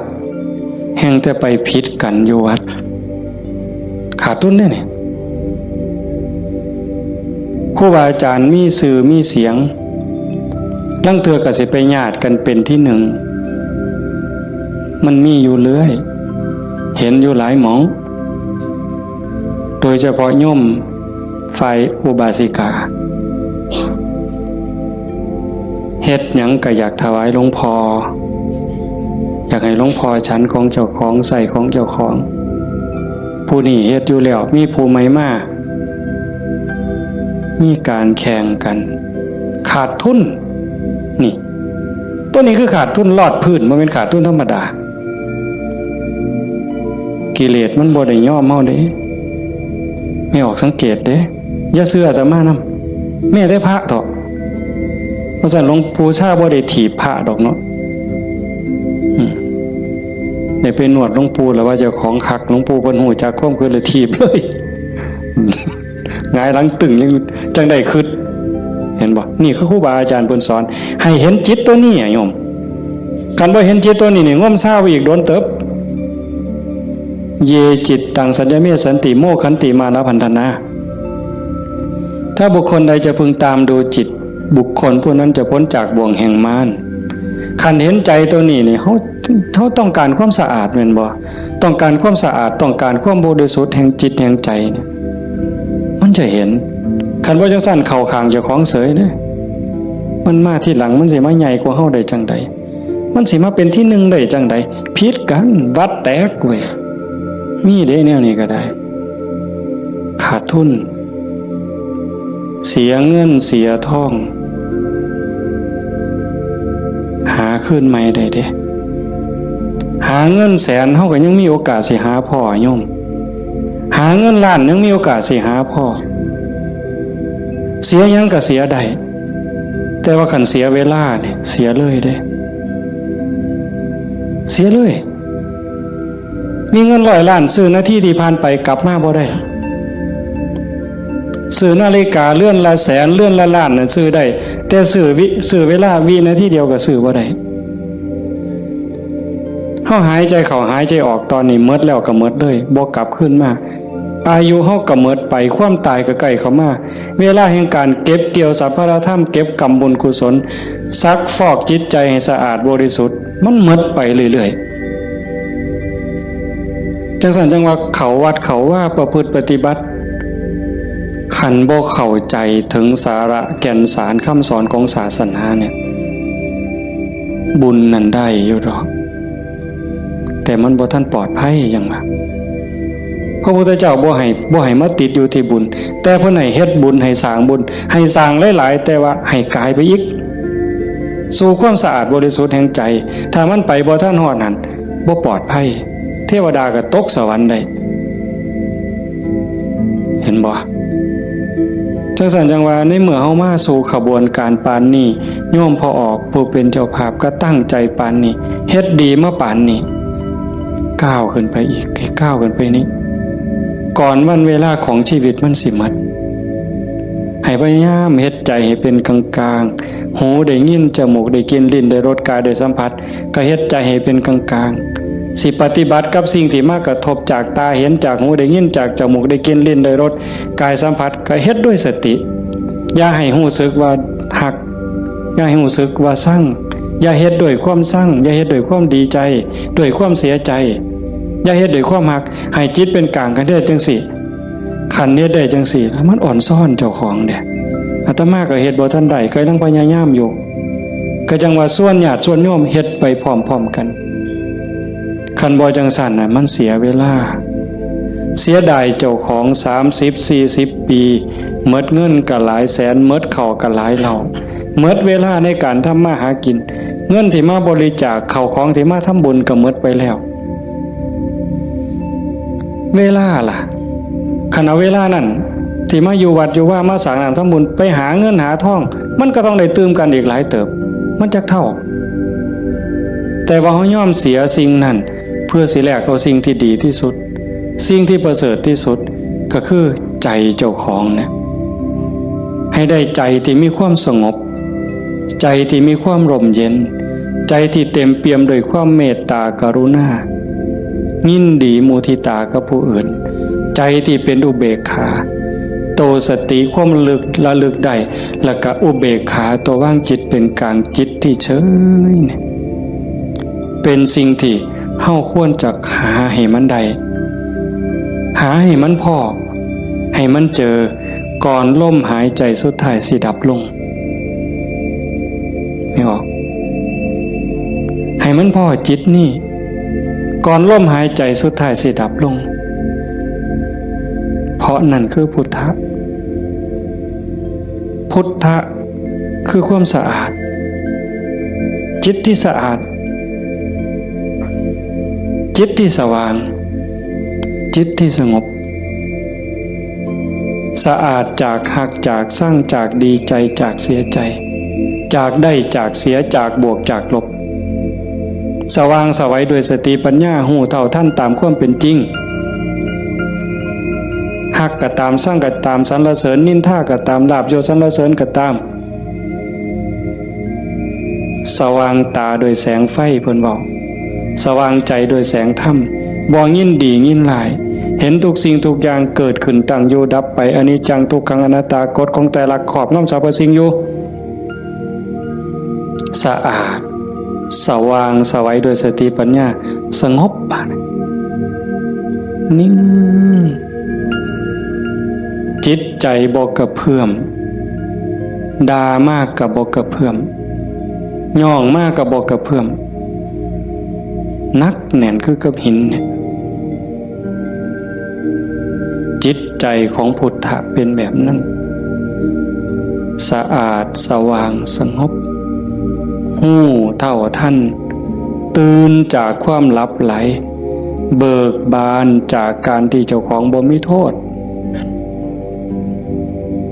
ตรงนี้เป็นวิชาการของพุทธศาสนาเป็นหลักที่ชาวพุทธต้องปฏิบัติอันสิไปอ่อนว่อนบวงสรวงสวดแล้วก็ขอสวดแล้วก็ขอขันมันได้ซ้ำนั้นมันก็สิดีอยู่ขันมันได้พระพุทธเจ้ากับพระเฮ็ดแต่ตรงนี้ที่พระองค์สอนสลบจักเถื่อกลัวสิเป็นพระพุทธเจ้าหลวงปู่ชาลำบากปานใดอาตมาเคยอ่านพอเนาะว่าสิขึ้นไปอยู่เทิงผู้ว่าบ่อยากหยุ่งบ่อยากยากนำการมาหาบิณฑบาตไปอยู่เทิงผู้ก็สิเหี่ยวกินพุ่นเนาะเหี่ยวฉันพุ่นเนาะฝึกซ้อมจนปานนั้นบัดเป็นไข้เป็นหนาวไปอยู่กลางป่าก็บ่อยากให้ผู้พี่น้องยากนำก็ซ้อมมันสิใจขาดยามใดสิจูดไปสุดที่ถิ่มเพิ่นว่าบ่ได้ยินเสียงกวงห้องหลวงปู่เพิ่นปัญญาหลายดีเนาะอาตมาก็จังได๋ดอกมื้อนึงไปอยู่สระอยู่วัดวัง 2-3 มื้อนั่นล่ะก็เปิดวิทยุฟังหลวงปู่เพิ่นเทศน์อาตมาก็หัวอยู่ผู้เดียวจุจ่อๆสั่นๆนี่คำสอนหลวงปู่ซ่าอยู่กับเจ้าของนี่อยู่หูดังนี่เนาะอยู่กับขนตานี่ทักมุมจ่อๆธรรมะนี่โอ้จะเป็นปัญญาคักๆเพิ่นยังว่าโอปัญญิโกเป็นสิ่งที่ควรน้อมเข้ามาใส่ตนมันบ่อยู่ไสไม่ออกคันเวลามันสิเข้าใจมันสิหูเล็กๆน้อยๆนี่ดอกมันหูในเจ้าของมันเห็นในเจ้าของนี่โอปัญญิโกเป็นสิ่งที่ควรน้อมเข้ามาใส่ตนคันน้อมเข้ามาใส่ตนนั่นเป็นคำสอนของพระพุทธเจ้าคันน้อมออกไปจักแม่นคำสอนไผบัดนี้คันไปอ่อนว่อนบวงสรวงเทวบุตรเทวดาอินทร์พรหมยมยักษ์พระเจ้าทั้งหลายนี่แล้วโลดแต่ว่าอาศัยการประพฤติปฏิบัติจังว่าการฟังเทศน์ฟังธรรมให้เป็นไปเพื่อความศรัทธาความเหลื่อมใสศรัทธาปาสาทะวิริยะความภาคเพียรพระพุทธศาสนาเพิ่นสอนเรื่องความภาคเพียรวิริเยนะทุกขมัจเจติเฮาสิล่วงทุกข์ได้ก็ย้อนความเพียรพยายามของเฮาเองผู้อื่นเฮ็ดให้บ่ได้คันเฮ็ดให้ได้มีผู้วิเศษผู้ศักดิ์สิทธิ์ครูบาอาจารย์เป่าให้เสกให้ผู้ใดสิเกินพระพุทธเจ้าก็ออกว่าไผสิเกินพระพุทธเจ้าในโลกในจักรวาลแนวคันมันเฮ็ดแทนได้ทำพิธีเฮ็ดให้ได้พระพุทธเจ้าเฮ็ดให้หมดเมื่อเช้าย่างบิณฑบาตหัวแต่ว่ามันก็หาเรื่องอยู่เลยปีชงเพิ่นว่าปีนี้ปีชงส่งหยังส่งกาแฟ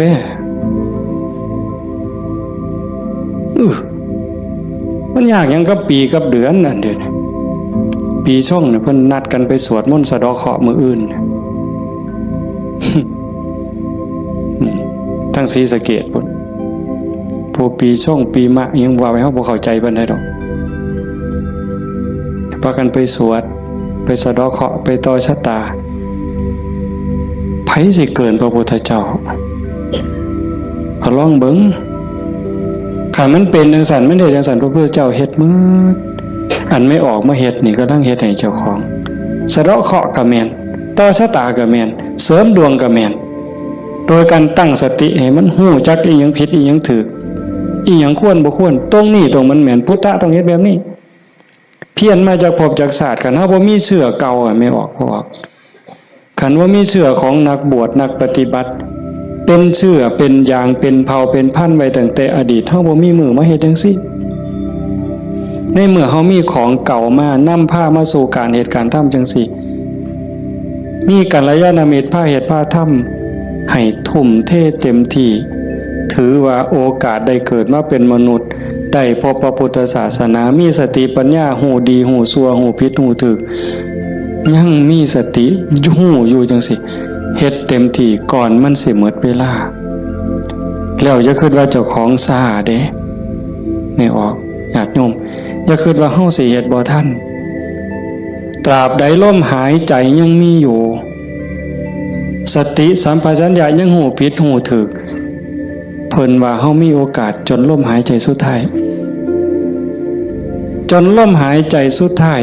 ยิ่งเฮาฟังเทศน์ฟังธรรมอยู่บ่อยๆอยู่ประจำบัดจนหอดเฮาเจ็บเฮาป่วยเฮาใจสิขาดสิล้มสิตายสิ่งที่เฮาฝึกมาตลอดชีวิตทบทวนมาตลอดชีวิตหอดเวลานั้นมันจะว่างแมนบ่แมนก็แล้วแต่สิว่างว่ามันเอาบ่ได้แล้วร่างกายบ่แม่นของเฮาสังขารบ่แม่นของเฮาสรรพสิ่งในโลกบ่แม่นของเฮาดินดอนตอนหญ้าบ่แม่นของเฮาแม้แต่สังขารร่างกายก็สิทิ่มอยู่ไว้ๆนี่ว่างเด้ปล่อยเด้ตัวอย่างที่อาตมาได้พบมาญาติธรรมวันที่9 พฤศจิกาอาตมาว่าจะพาไปสวดมนต์ที่พระใหญ่อำเภอเขืองในเพิ่นนิมนต์ไปเทศน์ก็เลยประกาศชวนญาติชวนโยมไปญาติธรรมกลุ่มหนึ่งผู้เฒ่าหน่อยที่สุดก็60แต่ส่วนใหญ่70ขึ้นไปเกิดอุบัติเหตุโยมอาจจะได้ยินข่าวอยู่ว่าจักรถสิเลี้ยวเข้าพระใหญ่เพิ่นเขืองในเลี้ยวเข้าไป2ขั้นหน้าไปติดหลุมสิลงจากทางลาดยางมันมีหลุมก็คอยหยอดขั้นหน้าคอยหยอดขั้นหลังก็จอดนิ่งๆรถวัดป่าใหญ่เมืองอุบลแล่นมาต่ำเข้าเต็มลำหลังหัวเก่งนั่นคนอยู่ทั้งหลังนี่7อยู่ทั้งหน้า2คนทั้งหน้า2บ่เป็นหยังแต่อยู่ทั้งหลัง7คนนี่ฟ้องลงรถตาย3บาดเจ็บหนัก4เป็นจังได๋พวกผู้เฒ่าทั้งหมดนี่ว่าชีวิตเฮาอันนี้เพิ่นเว้าก่อนเป็นได้เว้ามาเรื่อยๆดอกบ่แม่นเว้ามื้อนั้นเว้าเรื่อยๆเว้าตลอดถ้าเฮาได้เข้าวัดเข้าว่าได้ปฏิบัติเป็นนักรบตายในสนามรบตายยามใดก็บ่ย้านยิ่งไปเฮ็ดบุญตายแห่งแต่ดีว่าจังซี่เลยเด้ตายก็ตายไปแต่ว่าซุ่มยังนี่กระดูกโค้งหักแขนหักกระดูกสันหลังเคลื่อนกระดูกต้นข้อเคลื่อนขาหลุดโบกแม่นมืด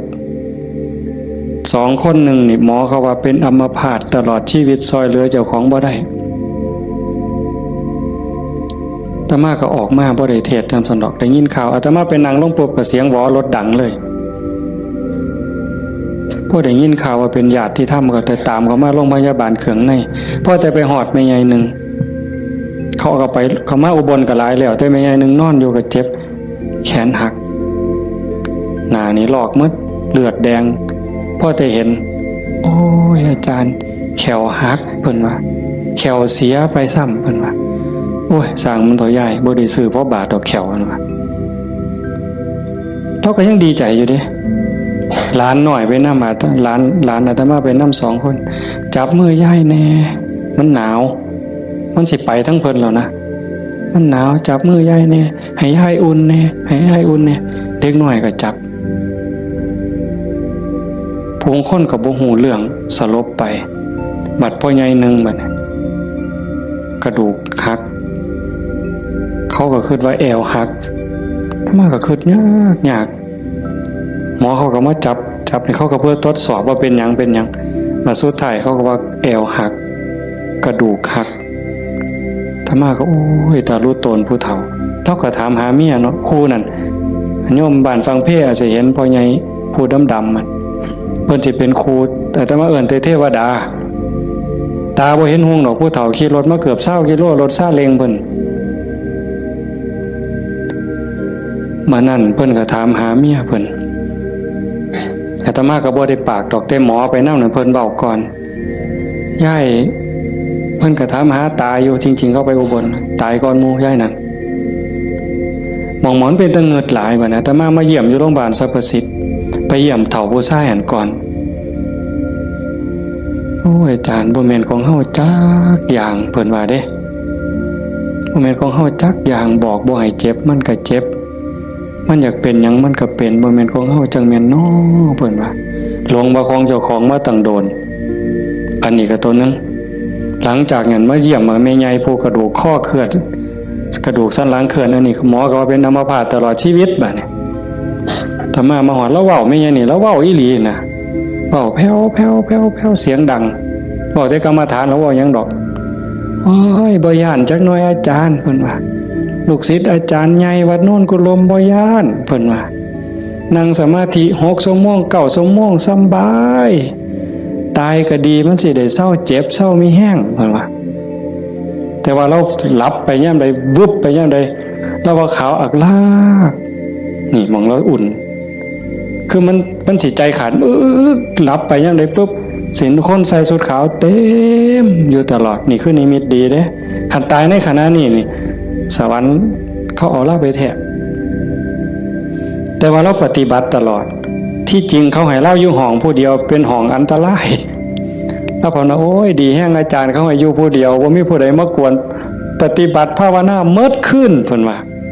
อันบ่ฮู้ทีบเด้นั่นเจ้าของนั่นอันตรายที่สุดเพิ่นว่าเพิ่นสำบายมีผู้ใดมากวนเพิ่นนั่นบัดเอาไปเอามาภาวนาตลอดอยู่โรงพยาบาลตลอด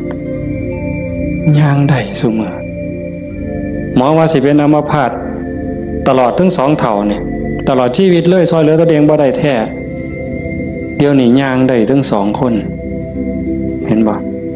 มองอัศจรรย์หลายพ่อใหญ่เข็มนี่แม่ใหญ่ต้องค้ำเมียตายพ่อใหญ่ต้องเข็มพ่อใหญ่เข็มนี่คือทรมานตอนนี้ก็ย่างแล้วโยมแม่ใหญ่สวัสดิ์น้องสาวนั่นตายแล้วอีกผู้หนึ่งธรรมะจือบ่ได้ตายบ่เอาเรื่องกับรถถือว่าเป็นกรรมเป็นเวรเป็นสิ่งที่เกี่ยวเนื่องกันมาใครแม่นเฮาสิว่าแนวใดมองอาตมาเงิดอ่อนซ่อนใจคนน่ะขอบ3ครอบครัวนี่ผู้หนึงเจ็บสาหัสผู้หนึงตายนี่บ่เอาเรื่องกับรถบ่เอาเรื่องกับคู่กรณีถือว่าเป็นเรื่องของบาปของบุญเป็นเรื่องของวัฏสงสารให้แล้วต่อกันเขาก็บ่อยากมาซ่อนเขาก็บ่อยากพาเฮาไปตายนี่มองว่าคุณภาพของธรรมะมองเข้าใจธรรมะมันเฮ็ดใจได้ขนาดนั้นน่ะคักบ่มื้อนี้แม่ใหญ่นึงผู้เตรียมเนี่ยเผาไปวาง 2-3 มื้อ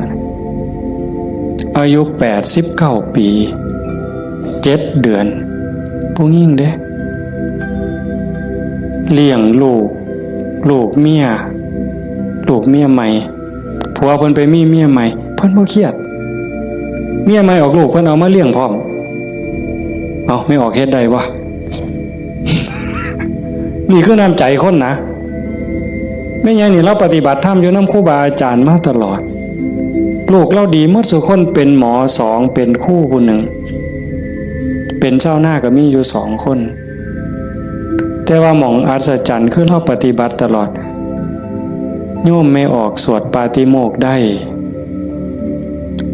ที่พระเพิ่นลงปาติโมกข์นี่แม่ใหญ่น่ะเราสวดได้อาตมาสวดบ่ได้หม่องเป็นตะงึดหลายแต่ว่าเราตกศาลาเทื่อนึงยังจงกรมมันมืดตกศาลาสมัยก่อนนั่นขาหักลงว่าซั่นว่าเห็นบ่บัดมื้ออาตมาสิไปเยี่ยมอาตมาไปเทศฟังทั้งครูขันก็เลยว่าสิกายไปทางนั้นลูกชายเพิ่นว่าบ้านอยู่ทางนั้นก็เลยพาไปเยี่ยมลูกชายก็บอกว่าอาจารย์สิมาเยี่ยม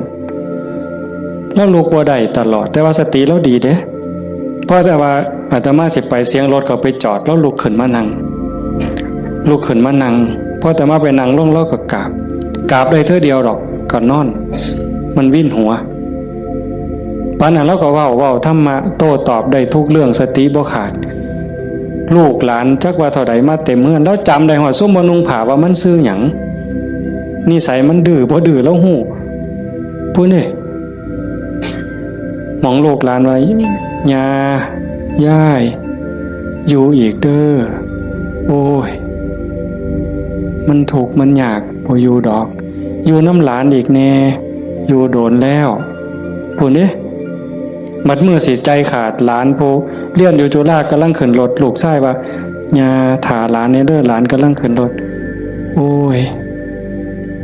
ถาบ่ถามันก็บ่แม่นแม่วะแล้ว เป็นเรื่องของเพิ่นเพิ่นว่าเห็นบ่เป็นเรื่องของเพิ่นบ่แม่นเรื่องของญาหมองคักหลายว่าแล้วตายนั่นเอานอนตะแคงข้างขวาเลียนแบบพระพุทธเจ้าเลยสติจำได้มื้อสิตายแล้วกินข้าว3เทื่อได้กินข้าวปกติเว้าได้ปกติเพียงแต่ว่านอนไปแล้วก็มาหลับเอาตอนมาดับไปตอนตีสี่คนตายลูกนี่เป็นหมอ2แล้วก็หลานเป็นหมออีกผู้นึงมันบ่เข้าในทฤษฎีอะโยมพวกนี้อยู่นำคนตายมาตลอดลูกหลานสาวอยู่ห้องชันสูตรพลิกศพพร้อมคนตายเขาเพิ่นพิสูจน์ว่ามันจะเย็นไม่ไงนี่แล้วอุ่นบัดเนี่ยตายไปแล้วจากตีสี่กลัวจนฮอด5 โมงเช้าเดี๋ยวเขาลงเพราะยังอุ่นอยู่แต่เฮ็ดจังได๋บ่ได้เพิ่นก็ลูกชายเพิ่นก็โทรมาถามอาจารย์ที่ว่าแนวใดแต่มาเลยว่าบ่ต้องฉีดยาเด้อสิฟื้นหรือบ่ฟื้นเฮาบ่คิดดอกแต่ว่า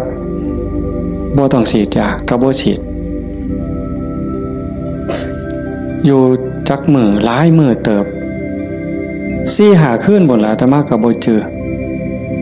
บัดฮอดมื้อสิเผาบัดเนี่ยลูกชายเพิ่นก็โทรมาถามประมาณ3 โมงกว่าเนี่ยอาจารย์เฮ็ดจังได๋บัดเทื่อเปิดโลงออกมานี่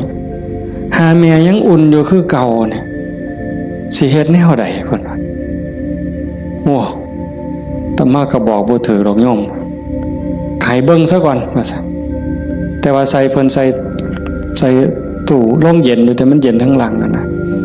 ตะมาก็เลยว่าเอาคันจัก4 โมงก็จังถอดปลั๊กออกเบิ่งเด้อว่าถอดปลั๊กออกเบิ่งเพื่อให้มันปรับสภาพเพราะว่าตัวเย็นนี่มันอาจจะเป็นจากเครื่องใส่ไฟฟ้าหอดประมาณเฮาจะออกประมาณบ่ายโมงก็หากะลามันอุ่นมันยังอยู่ก็จังว่ากันอีกเทื่อนึงบัดสุดท้ายก็แม่นหมดอยู่ดอกเพิ่นว่าอาจารย์ประมาณเที่ยงในเพิ่นโทรมาก็บ่เย็นปานใดแต่ว่าย้ายบ่แข็งเพิ่นว่าเย็นอยู่แต่ว่ามันบ่แข็งคือทั่วไปคันจังซี่ก็หมดไปตามธรรมชาติก็เฮ็ดไปเด้อคือที่เว้าให้โยมฟังนี่หมายความว่าอย่าให้เราปฏิบัติมาตลอดจิตใจเราดีเรางามบ่เคยด่าไปจักเทื่อลูกว่าลูกเมียใหม่เขาผัวก็อยู่นำเมียใหม่เนี่ยเอาลูกมาเลี้ยงแล้วก็ป้อนข้าวทอกันนี่เลี้ยงซ่ากันป้อนปลาป้อนข้าวก็บ่ให้ลูกเจ้าของคำใหญ่กลัวเด้คำทอกันอาบน้ำให้ก็คือกันสอนก็คือกันฮักทอกันใจคนน่ะมันจังว่าคันมันได้ฝึกได้ฝนมันมีธรรมมันก็สุดยอดอยู่นี่โยมพ่อใหญ่พาเฮาประพฤติปฏิบัติเฮ็ดงานจังซี่เฮามาประพฤติปฏิบัติสูงสุดก็เพื่อยกจิตยกใจเด้อสรุปตรงนี้เด้อ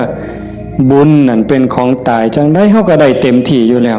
แต่สิ่งสำคัญน่ะให้ยกจิตยกใจเจ้าของให้มันสูงขึ้นจากอำนาจของความโลภความโกรธความหลงความอิจฉาริษยาอาฆาตพยาบาทจองเวรหน่อยเหนือต่ำใจเฮาสิเอาชนะมันได้เฮาสิสูงขึ้นกว่าอำนาจของกิเลสได้ย้อนโยมสังเกตใจเจ้าของย่ามตาเห็นหูได้ยินจมูกได้กินลิ้นได้รสท่านเฝ้าไปเสือมันอย่าไปหักไปสร้างน้ำมันนิ่งแล้วสังเกตความรู้สึกสังเกตความคิดสังเกตความรู้สึกถ้ามันเอียงไปทั้งโลภหลายก็บอกว่าเจ้าของนั้นขี้โลภหลายอยู่ค่อยถอนออกหัดบริจาคหัดแบ่งหัดปันถ้ามันโกรธหลาย